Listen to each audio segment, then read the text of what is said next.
तो भगवान शंकर जी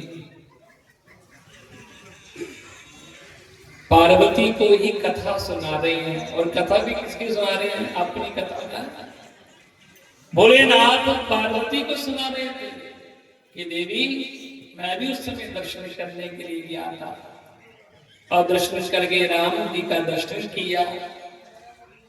और भोलेनाथ मां पार्वती को सुना रहे हैं भगवान की लीला। और यही कथा यज्ञवल्क्य जी महाराज भरद्वाज जी को तीर्थराज प्रयागराज में कथा सुना रहे। यही कथा काकभुषुंडी जी गरुड़ जी को सुना रहे हैं, क्योंकि रामायण के चार वक्ता अपने अपने घाट पर कथा सुना रहे हैं। और चौथे वक्ता हैं गोस्वामी तुलसी बाबा। अभी किसको सुना रहे हैं? अपने मन को कथा सुना रहे हैं, मनोमती श्रोता को कथा सुना रहे हैं। हमें कथा अपने मन को, कथा किसको? दूसरे के लिए। हमें अपने मन को सुनानी चाहिए। और भोलेनाथ सुना रहे थे देवी कि अब भगवान देखो, मेरे राम जी बड़ी सुंदर बाल लीलाएं कर रही है। अब राम जी का नामकरण करना था। नामकरण तो हुआ नहीं, अब तो ये ऐसे ही, क्योंकि कृष्ण भगवान का भी नामकरण आपने एक भगवान साल के हो गए तब भगवान का नामकरण हुआ था। तो राम जी का भी इतनी खुशी में पता ही नहीं चल रहा कि राम जी का नामकरण भी अभी तक किया नहीं। तो वशिष्ठ जी को कहा, गुरुदेव हमारे इन 4 कुमारों का नामकरण तो कर दीजिए। अब नामकरण यहाँ पर गोस्वामी तुलसीदास जी महाराज बड़ा सुंदर लिख रहे हैं कि भगवान शंकर पार्वती को कह रहे हैं क्या कि नामकरण हो रहा है प्रभु का। वशिष्ठ जी महाराज नामकरण कर रहे हैं और गोस्वामी तुलसीदास जी ने चौपाई में लिखा है, जो आनंद सिंधु सुख राशि, जो आनंद सिंधु सुख राशि, श्री करते लोक सुपासी, लोक जो आनंद सिंधु सुख राशि, जो आनंद सिंधु सुख राशि, सी करते लोक सुपासी, सी करते लोक सुपासी, जो सुख नामा राम असनामा, जो सुख राम असनामा, अखिल लोक दायक श्यामा, अखिल लोक दायक श्यामा, विश्व भरण पोषण जोई, विश्व भरण पोषण कर जोई, ताकर नाम भरत सोई, ताकर नाम भरत सोई, जाकी सुमिरना तेरी पुनासा, जाके सुमिरना तेरे पुनासा, नाम शत्रुघ्न वेद प्रकाश, नाम शत्रुघ्न वेद प्रकाश, श्री राम जय राम जय जय राम, श्री राम जय राम जय जय राम, श्री राम जय राम जय जय राम, श्री राम जय राम जय राम। बोलिए सियावर रामचंद्र भगवान की। जय। तो वशिष्ठ जी महाराज कहते हैं, राजन दशरथ को कहते हैं कि हे राजन, ये जो आपका जो है ना कौशल्या मैया की गोद में जो राम जी बैठे थे, तो राम जी का नामकरण वशिष्ठ जी ने क्या कहा, राजन जी आनंद के सागर हैं। 5 विशेषण दिए कि यहां भगवान राम के नाम में, एक तो जो आनंद के सागर हैं, सुख की राशि है, और जिनके शीघ्र मात्र से त्रिलोक जो है प्रसन्न हो जाता है। अब शीघ्र जानते किसको कहते हैं? शीघ्र ऐसा समझे कि भगवान सुख के साथ समुद्र जल है। और देखिए शीघ्र कहते हैं, एक बूंद होती है ना जल की, एक बूंद है, एक बूंद अगर आपने एक जल की बूंद ली और उस जल की बूंद को आपने हाथों से छिटकारा कर दिया, अब उस एक बूंद से जो उसका 100वां हिस्सा होता है ना, कितना सा 100वां हिस्सा, 100 एक बूंद के छिटकने से जो उसका 100वां भाग होगा उसको सीकर कहते हैं। मतलब विचार कीजिए, जिसकी एक सीकर से सारा त्रैलोक्य प्रसन्न हो जाता है, और ऐसे आनंद के सागर, ऐसे सीकर मात्र से जो त्रैलोकी प्रसन्न हो जाते हैं। तो वशिष्ठ जी ने कहा कि इनका मैं नाम रखता हूं राम। बोलिए सियावर रामचंद्र भगवान की जय। राम नाम रखा। देखिए हमारी पृथ्वी पर, धरती पे 3 राम हुए, पता? 3 राम हुए। अब आप सोचेंगे कौन सी मान है? एक तो हमारे प्रभु राम है, दूसरे जब क्षत्रिय लोग अपनी मर्यादा को भूल गए और गलत मार्ग पर चलने लगे, तो जिसने अपने हाथ में परसा उठा लिया, उनका नाम क्या है? परशुराम। क्योंकि हाथ में परसा है तो क्षत्रियों को दंड दिया, सही रास्ता दिखाया, तो है वो भी नाम है परशुराम। भगवान के 24 अवतारों में राम और फिर परशुराम, और तीसरे कौन है? पता कौन है? हमारे कन्हैया के बड़े भैया कौन? बलराम। क्योंकि बलराम जी का भी जब नाम डाला था ना गर्गाचार्य जी ने, तो उनका भी जब नामकरण किया था तो रखा था कि अख्या से रामम इति, मैं इसका नाम राम रखता हूं, पर बल्ले आदि क्या बल ज्यादा होने के कारण इसका नाम रखा है बलराम। तो हमारे 3 राम हो गए, राम, परशुराम और बलराम। तो ये राम है। तो भगवान का जो है नाम, वशिष्ठ जी ने नाम रखा राम। राघवेंद्र, बड़े बड़े नाम होंगे हैं, रघुवत, बड़े नाम से वशिष्ठ जी ने दशरथ जी को कहा, कौशल्या को कहा, देवी इसके बड़े नाम होंगे और दुनिया इसे बड़े अनेक नाम से पुकारेगी।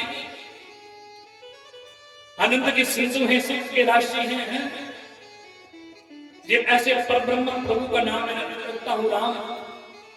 क्योंकि वशिष्ठ जी तो जानते हैं। और उसके बाद में जब राम जी का नामकरण हो गया और दूसरा नाम इसका रखा, उसके बाद भरत जी का नामकरण किया।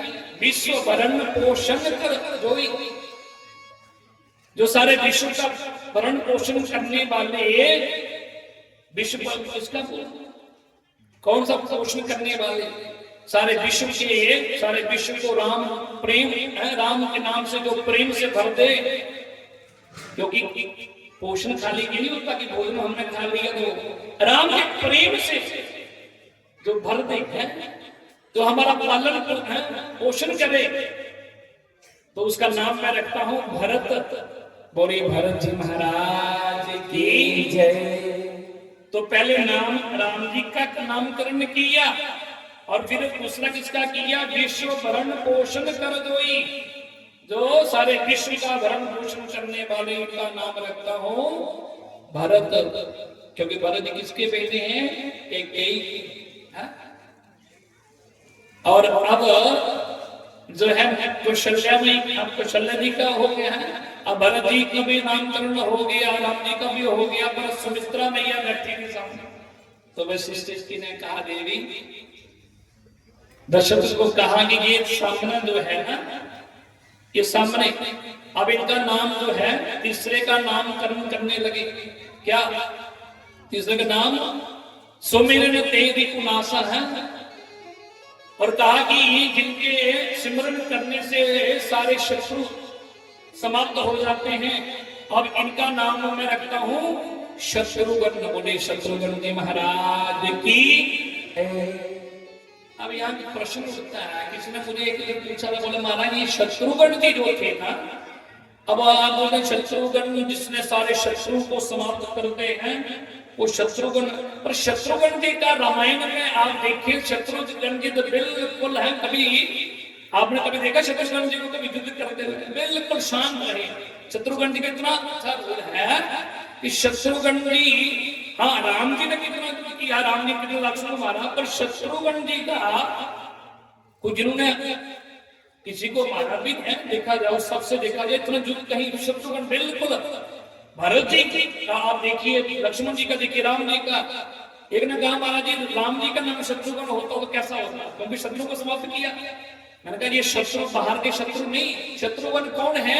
जो हमारे भीतर शत्रु बैठे हैं, हमारे अंदर बैठे शत्रु हैं ना, ये काम क्रोध लोभ हमारे अंदर बैठे हुए शत्रुओं को जो नाश कर दे, खत्म कर दे, उसी को शत्रुघ्न कहते हैं। तो तीर का नाम शत्रुघ्न रखा।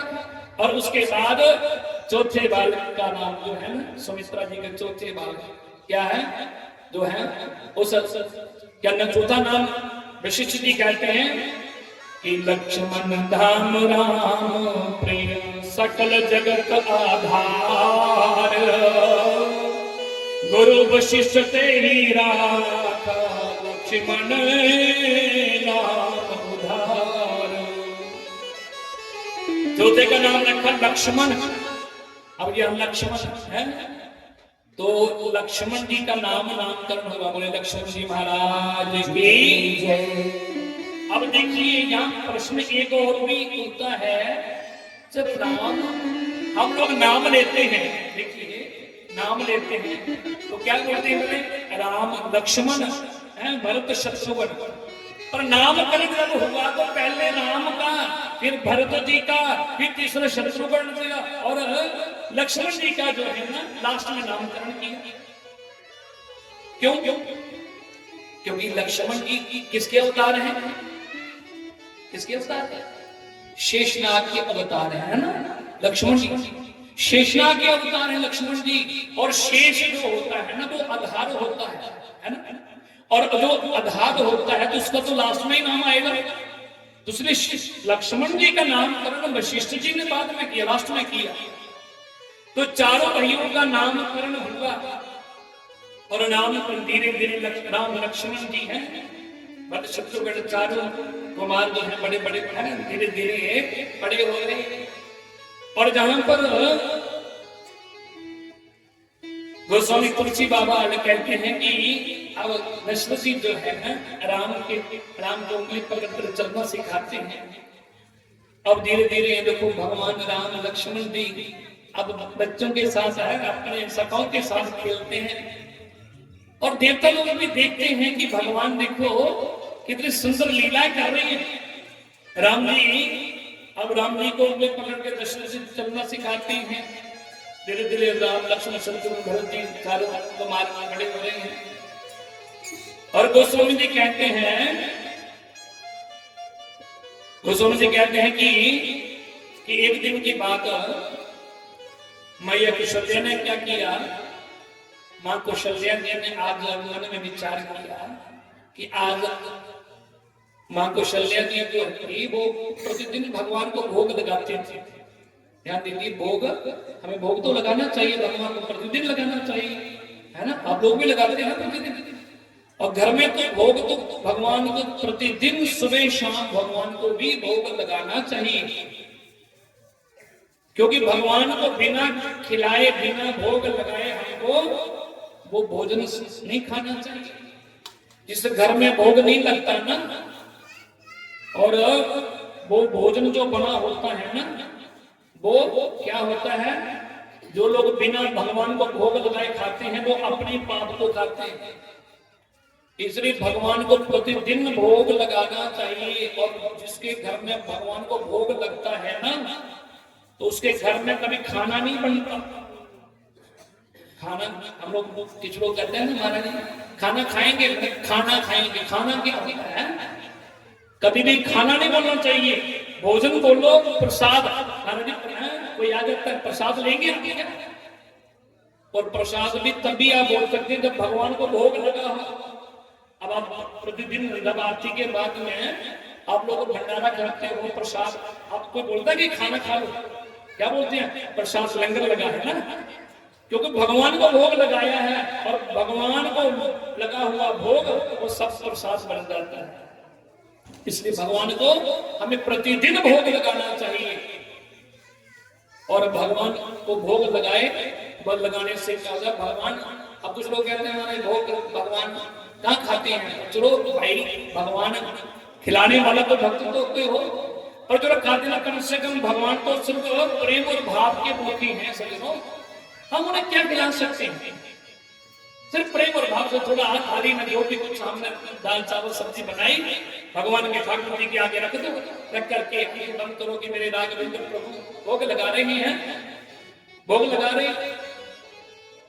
और मन में विश्वास होना चाहिए कि हमारे राघवेंद्र सरकार भोग लगा रहे हैं, खा रही हैं, और थोड़ी देर के बाद वही प्रसाद लेकर के आप चावल में डाल दो, सब्जी में डाल दो, सारा का सारा प्रसाद है, भोग बन जाए।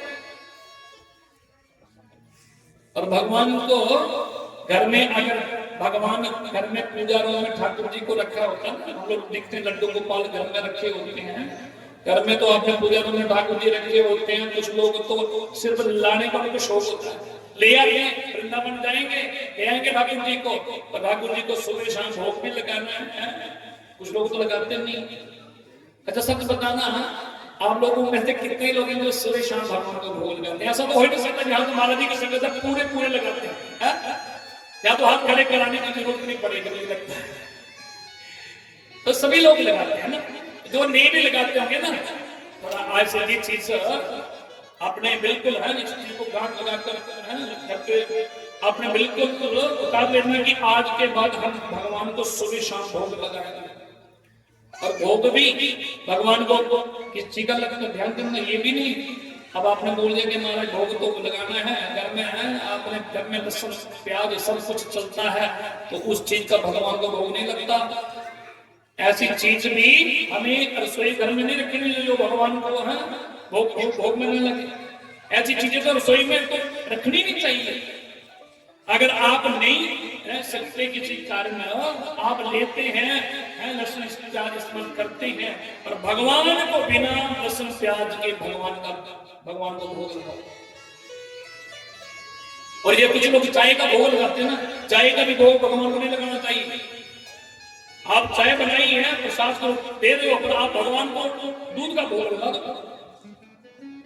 घर में ड्राई फ्रूट रख लो, आप नहीं ड्राई फ्रूट रख लो भगवान के लिए, बिल्कुल आप काजू पिस्ता बादाम सब थोड़ा थोड़ा डाल करके ठाकुर जी को भोग लगा दो। सिर्फ प्रेम और भाव के भगवान को किए हैं सब लोग। तो मैया कौशल्या ने क्या किया? मैया कौशल्या ने भी क्या किया? भगवान को आज रंग दे, भगवान जो है ना, मां कौशल्या ने आज भगवान रंगनाथ स्वामी जी को भोग लगाया, और राम जी को ना पन्ने में सुला दिया। अब मैया ने सोचा भगवान को सुबह सुबह उठी और राम जी सोए थे, तो मैया ने रंगनाथ स्वामी जी को भोग लगाया, क्योंकि रंगनाथ आप वृंदावन में जाए तो रंगनाथ जी का मंदिर है। तो मैया ने क्या किया? रंगनाथ जी स्वामी है, भगवान के अनेक नाम है, अब उसके नाम भगवान के तो नाम बताएंगे तो कथा हुआ है, वो जो रंगनाथ भगवान जो है ना, मैया ने उनको भोग लगाया, आगे थाली रखा रंगनाथ जी के मंदिर में, और भगवान को भोग लगाकर थाली रख करके चली गई और अपने रसोई घर में गई। अब उसके बाद मैया ने सोचा कि चलो एक काम करते हैं, अभी भोग तो भगवान भोग लगा लिया होगा। तो मैया ने क्या किया? जाकर के जब भगवान को रघुनाथ जी के पास देखा तो वहां तो राम जी वहां बैठे हैं और छोटे से राम जी उस थाली में से भोग खा रहे हैं। मैया ने कहा ये क्या? अरे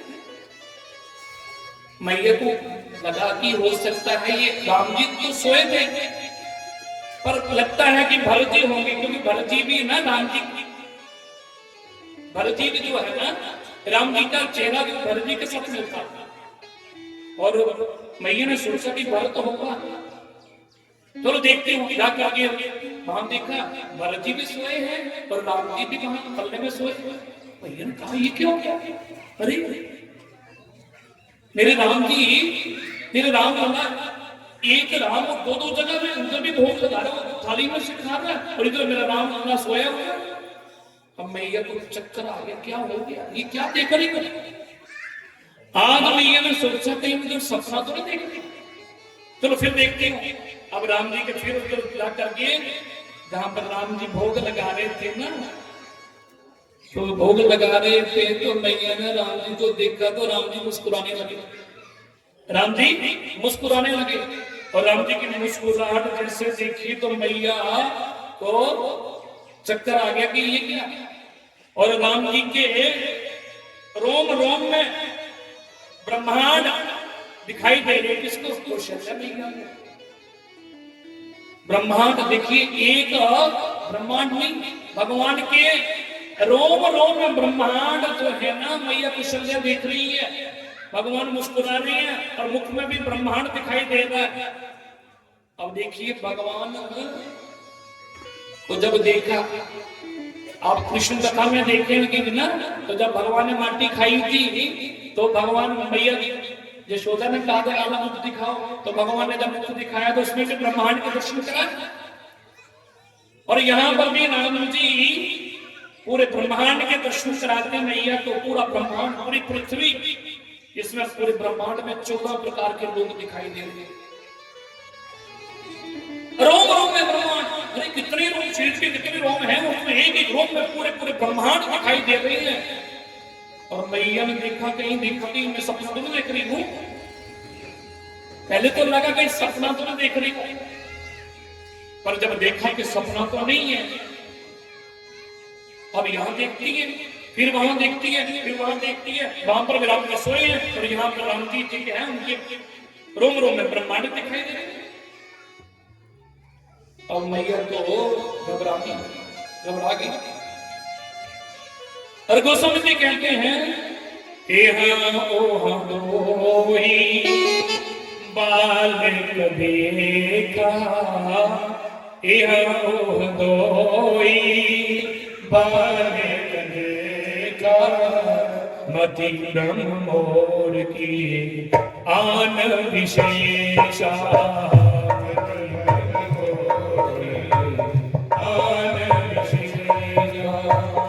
देखी राम जननी अकुलानी, देखी राम जननी अकुलानी, प्रभु हंसीनी नहीं मधुर मुस्कानी, मधुर मुस्कानी।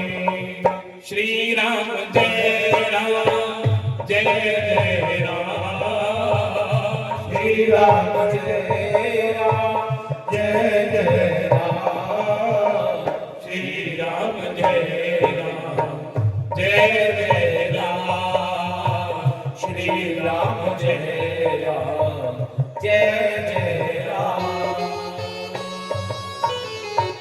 अब मैया देखती है कि यहाँ वहां तो वो बालक देखा, इधर भी देखती है राम जी, उधर भी देखती तो राम जी, यहाँ वहां दो बालक देखा और मध्य ब्रह्म और किन आन विशेष।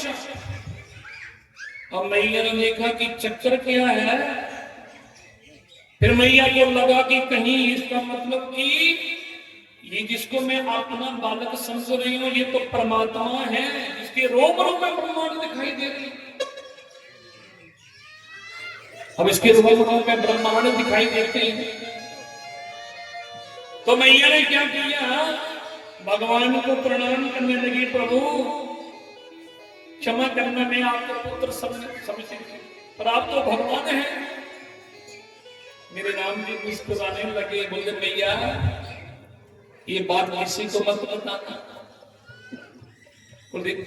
देखिए भगवान कृष्ण ने यशोदा को ब्रह्मांड का दर्शन कराया और अपनी वैष्णवी माया के द्वारा सब कुछ बुला दिया,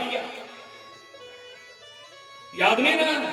पर यहाँ कौशल्या जी को दर्शन, पूरे ब्रह्मांड के दर्शन करा दिए और मैया जी कहने लगे मैया पर ये बात किसी को मत बताना, ये बात मैं यहाँ मैं तुम्हारा पुत्र बन के आया हो ना, तो ये एक माँ और पुत्र की बात है और तीसरे को किसी को मत बताना। मैं जानता हूँ पर कौशल्या मैया ने कहा प्रभु अगर बताना ही नहीं था, अगर ये आप बोले अगर, तो फिर ये मुझे दर्शन क्यों आपने कराए? बोले भैया आपने जब मनुष्य रूपा के रूप में है जब तपस्या की थी ना, आपको पूरी वो तो कथा नहीं आपको सुना लगे, पर मनुष्य रूपा जी ने जब तपस्या की थी तो भगवान से वर मांगा था कि आप जैसे हमको पुत्र चाहिए, तो भगवान ने तो वर दे दिया कि ठीक है हम तुम्हारे पुत्र बन के आएंगे। और शत्रुपा जो थी ना वही जो कौशल्या है, तो शत्रुपा भगवान ने कहा आप जब शत्रुपा के रूप में थी तपस्या की तो आपने वर मांगा था कि प्रभु, देखो मनु जी ने वर मांगा कि शत्रुपा ने कहा कि प्रभु मुझे जब आप मेरे पुत्र बन के आएंगे तो मुझे याद रहना चाहिए कि आप परमात्मा हैं, मेरे घर भगवान करता दे के आए। तो जो मनु जी थे उसने भगवान से वर मांगा था कि मेरी पत्नी ने जो मांगा है मुझे उसका उल्टा है, मुझे बिल्कुल याद नहीं रहे कि आप भगवान हैं, क्योंकि अगर मैं आपको भगवान मानूंगा तो फिर पुत्र से जो मोह होता है वो कैसे होगा। इसलिए दशरथ जी को याद नहीं है, पर यहाँ मां कौशल्या को भगवान ने बता दिया मैया आपने ही तो कहा था मुझे सब कुछ याद रहना चाहिए, इसलिए मां मैंने तुम्हें पूरे अपना स्वरूप दिखाया, पूरे ब्रह्मांड के दर्शन कराए, पर इस बात को किसी को मत बताना। अब मां कौशल्या ने देखा मेरे घर परमात्मा अवतार लेके आए हैं, अब मुझे क्या इस मन को क्या भटकाना, तो भगवान के चरणों में है, सब कुछ तो मेरे राम जी हैं। अब राम जी को भगवान राम जी का बड़ा आज मेरे मां कौशल्या ने बड़ा सुंदर श्रृंगार किया। अब यहाँ पर भगवान शंकर पार्वती को सुना रहे देवी, तो यहाँ पर भगवान ने मां कौशल्या को सब अपना दर्शन कराया, पूरे ब्रह्मांड के दर्शन कराए और कह दिया कि किसी को मत बताना। और कुछ समय के बाद में यहाँ पर भगवान यहाँ पर दशरथ जी ने क्या किया, चारों पुत्रों का चूड़ाकरण संस्कार किया है। गुरु जी के पास गए और चूड़ाकरण संस्कार किया, ब्राह्मणों को बुलाया और ब्राह्मणों के द्वारा पूजन वगैरह करवा करके और उन ब्राह्मणों को खूब दक्षिणा दी, क्योंकि 16 संस्कारों में चूड़ाकरण संस्कार होता है। और यहाँ पर भगवान शंकर कहते हैं कि एक पार्वती एक दिन की बात है, यहाँ पर दशरथ जी महाराज जो थे ना, अब राम जी से बड़ा मोह था क्योंकि पुत्र है, तो राम जी के साथ दशरथ जी का बड़ा मोह था। और जब भी दशरथ जी जब भोजन करते थे ना, तो राम जी को गोद में लेकर के भोजन करते थे। और राम जी तो सबका ख्याल रखते हैं ना। अब भगवान राम जी अपने सखाओं के साथ खेल रहे थे, तो दशरथ जी जो थे ना, अब भोजन करने के लिए बैठे थे।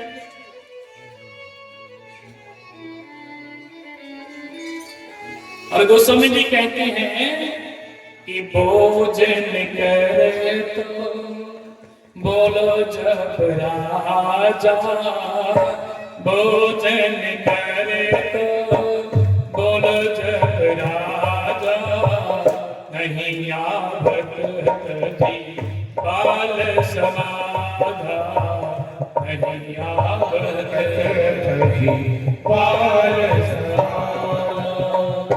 भोजन कर दो बोल जब राजा,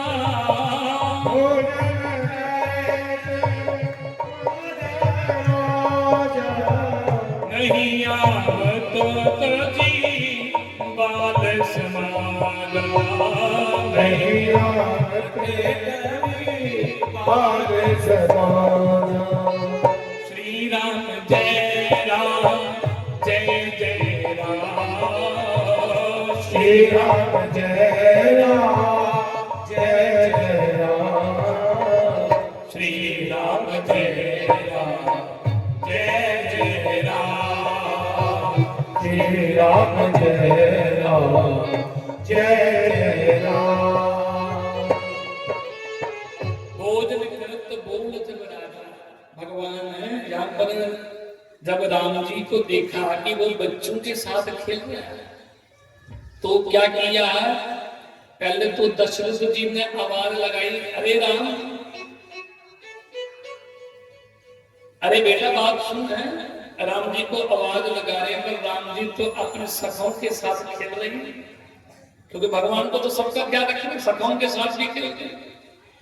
और जब देखा कि राम जी नहीं आ रहे हैं तो कौशल्या को कहा, देवी तेरा राम तो है, पकड़ कर लाना। और भैया कौशल्या गई तो राम जी को पकड़ करके ना राम जी को ले आई है। ठुमक ठुमक प्रभु चल ही पर आई है। अब भगवान को पकड़ करके मैया ले आई।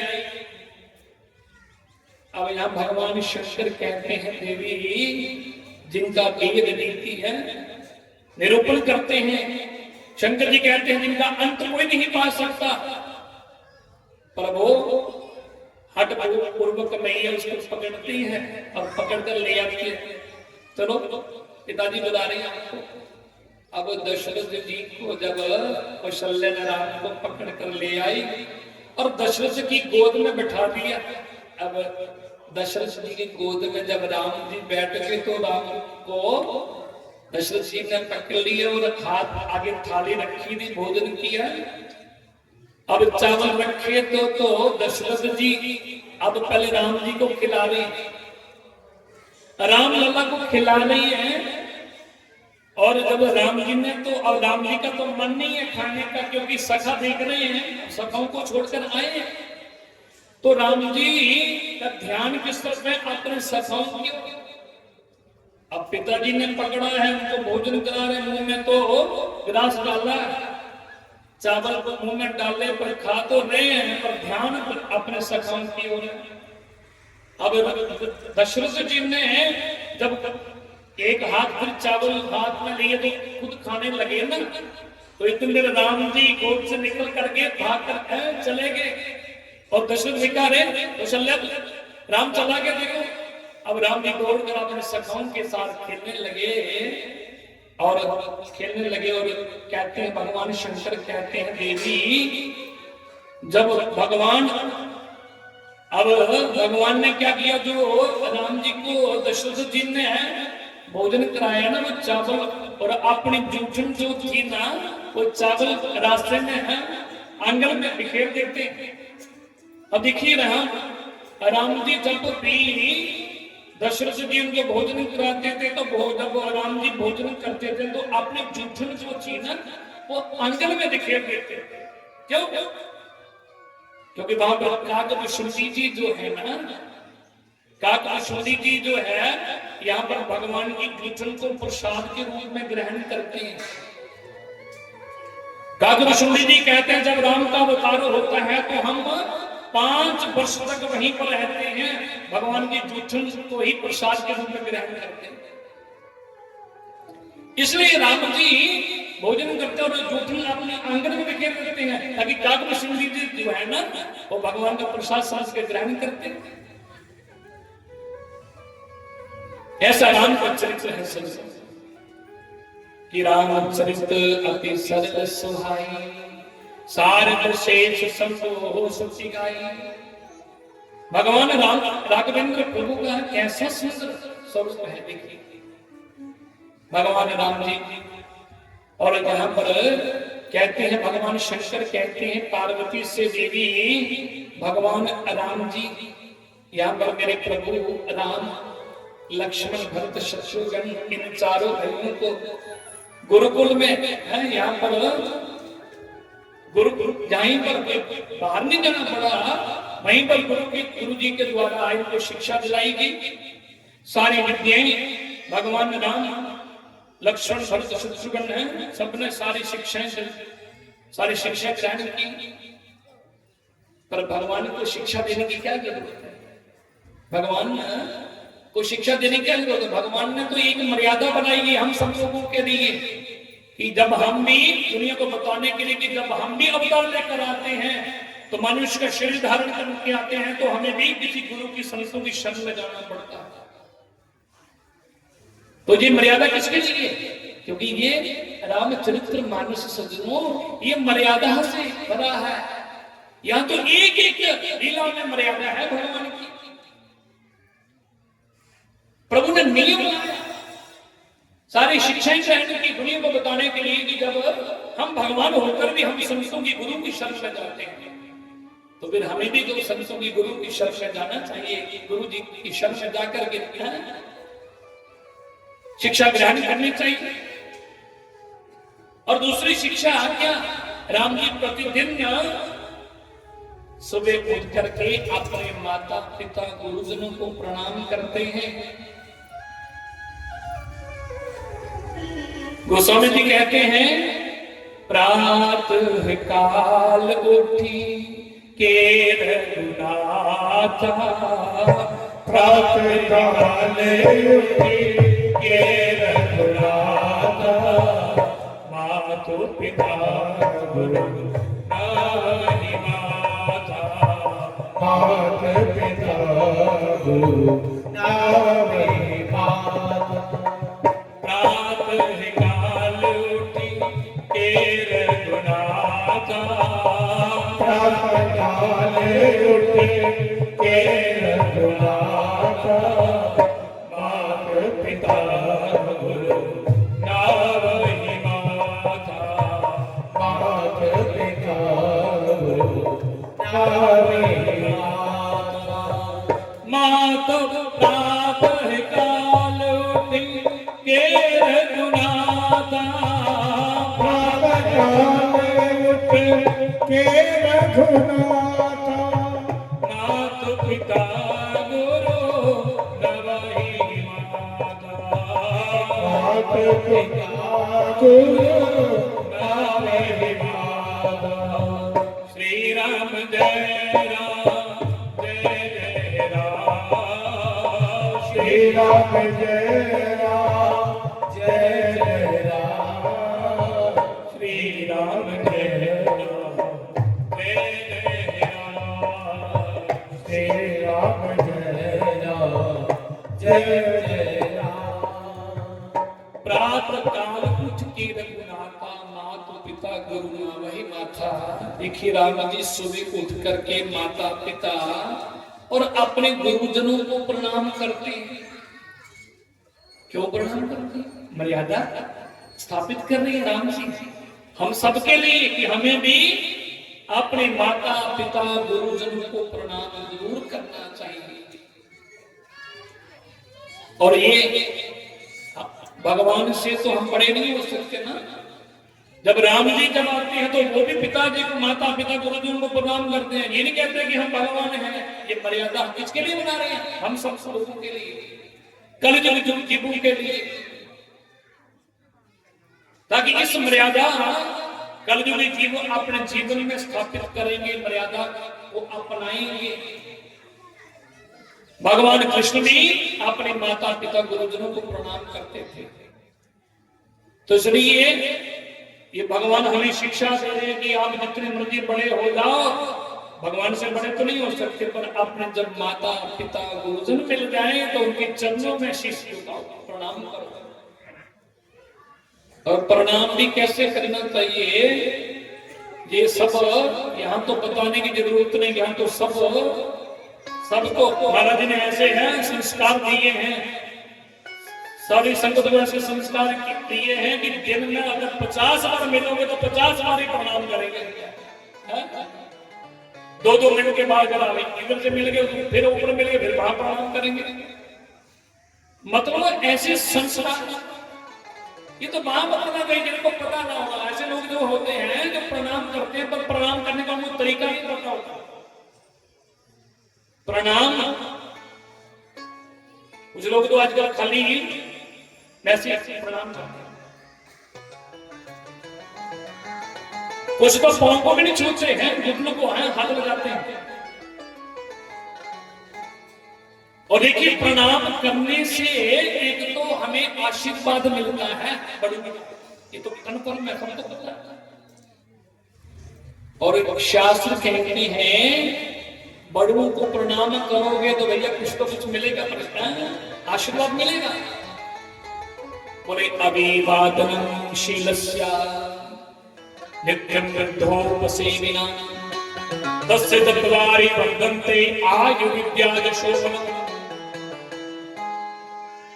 बड़ों को प्रणाम करने से एक तो आयु, विद्या, यश और बल, 4 चीजों की प्राप्ति होती है।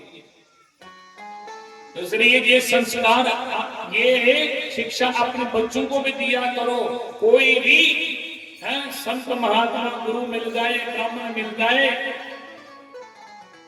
हमसे बड़े माता पिता गुरुजन, हमारे चाचा जी, ताया जी, बुआ जी, फूफा, जो भी हमसे बड़े हैं रिश्ते में, उनको जरूर प्रणाम करना चाहिए कि चरण स्पर्श करो,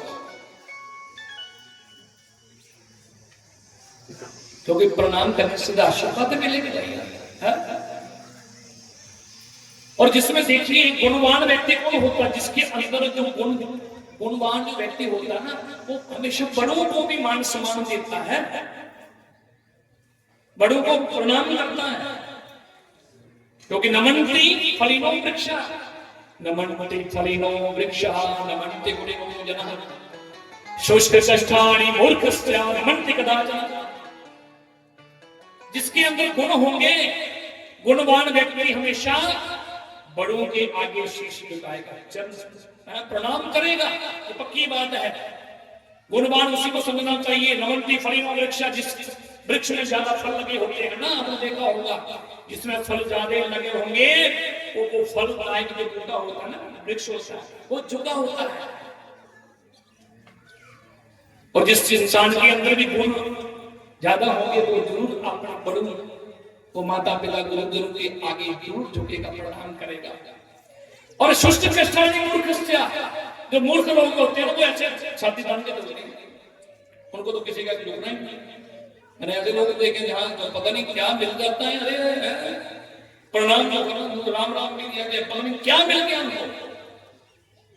इसलिए बड़ों के आगे झुको, प्रणाम करो, और यही शिक्षा अपने बच्चों को दो, ये संस्कार अपने बच्चों को दो।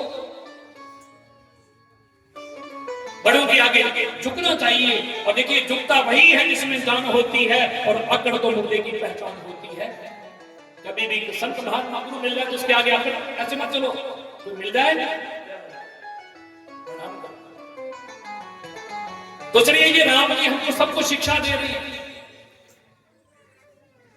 तो भगवान शंकर जो पार्वती को ये राम कथा सुना रहे हैं, और या केवल मुनि जी जो है भरद्वाज जी को यही कथा सुना रहे हैं,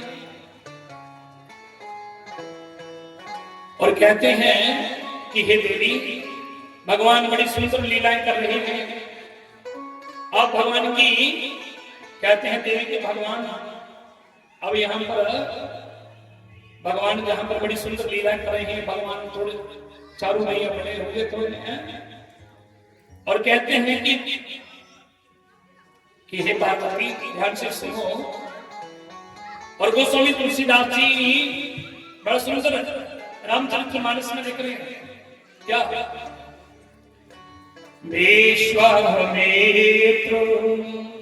महामुनि ज्ञानी, विश्वामित्र महामुनि ज्ञानी, विश्वामित्र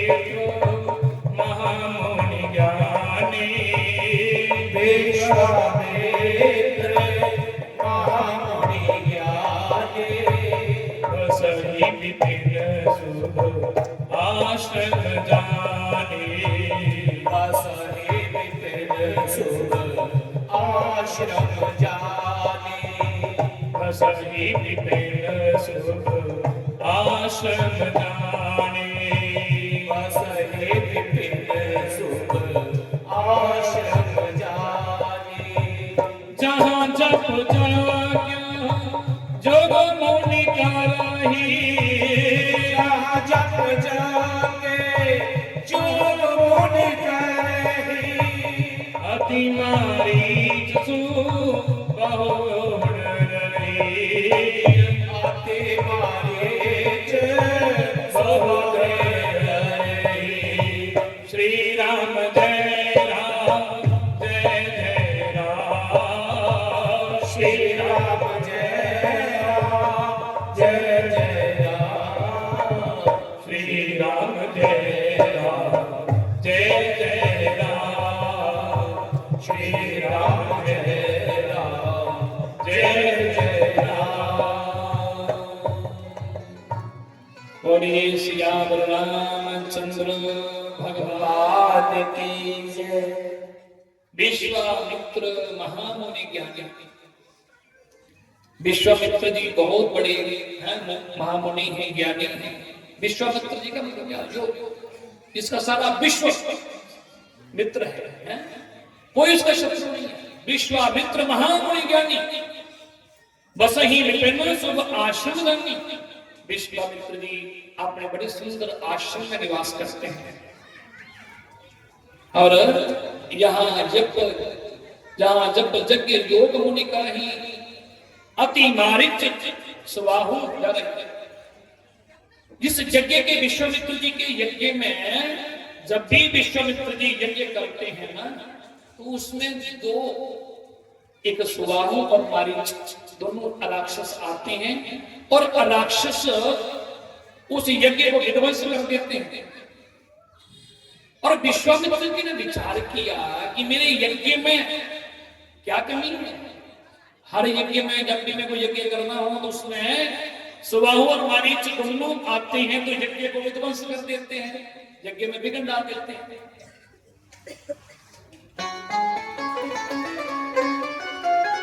और देखिए विश्वामित्र जी जो थे ना, ये विश्वामित्र जी चाहते तो उन राक्षसों को मार सकते थे। क्या उनके पास कोई ऐसी विद्या नहीं थी? बड़े बड़े सब हैं, अस्त्र शस्त्र सब कुछ उनके पास था। और विश्वामित्र जी का नियम था कि जब वो यज्ञ में बैठते थे, तो यज्ञ में जब बैठते हैं तो हमारे विद्वान आचार्य लोग कहते हैं, जब यज्ञ में बैठते हैं तो फिर हमें क्या करना चाहिए? फिर हमें परमहिंस, फिर हमें जो है, फिर हमारे अंदर जो हिंसा नहीं होनी चाहिए। तो हमारे विश्वामित्र जी भी जब यज्ञ में बैठते थे तो उसी समय आते थे। उनको पता है कि अभी समय तो ये कुछ नहीं करेंगे, संकल्प में बंधे हुए हैं, किसी के साथ हिंसा नहीं करेंगे।